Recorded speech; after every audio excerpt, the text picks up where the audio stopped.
We're here at CyberScoop's Zero Trust Summit with Daniel Ennis, CEO of Trusted Knight Corporation. Daniel, thank you so much for joining us today. Let me start by asking, how has OMB's zero trust requirements for agencies to adopt enterprise-wide platforms for identity and access management and multi-factor authentication, how has that impacted government contractors and IT providers? Well, I think actually many contractors welcome it because they understand traditional measures that they've implemented have just not been working.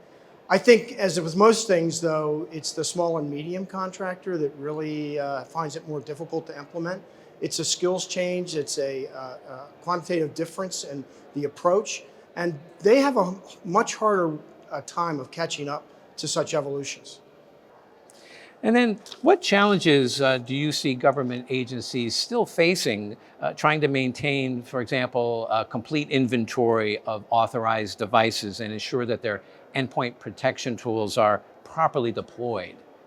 Again, as in the past, the largest problem is just the sheer massive amount of technology that they deploy, the number of points of interest that they have to ensure they understand where they are and who's accessing. And even if you get 90% of that right, the 10% number is going to be large enough that the contractors are going to find it difficult. So they really are going to have to be able to prioritize, audit to prioritize, so that they can actually focus on those areas that are most challenging or most likely to be compromised. And then how well equipped would you say federal agencies are today, say compared to a couple of years ago, to quickly identify and isolate segments of their IT environments that may have been compromised? I mean, I think that we've had a large growth, both on the education side for the companies and the individuals that work at the companies, and I think they do a fairly good job of it.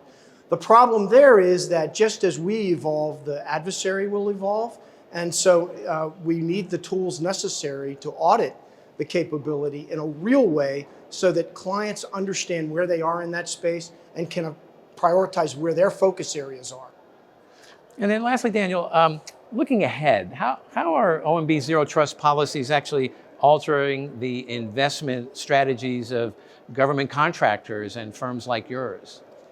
It's not so much altering, it's just where they take money from to reinvest. There's not a lot of capital to do two things at one time. They need to take money and invest in capability now that meets the zero trust requirements. And what they need is a further in-depth look from and education from OMB to say, here's what we really mean. What's the true schema for that they need to follow so that they can prioritize? What are the audit capabilities that are most effective so that they can isolate and prioritize their capabilities in a way that doesn't mean that they're spending multiple dollars across multiple platforms to little effect. Well, Daniel Ennis, thank you for joining us today. Really appreciate it. Awesome.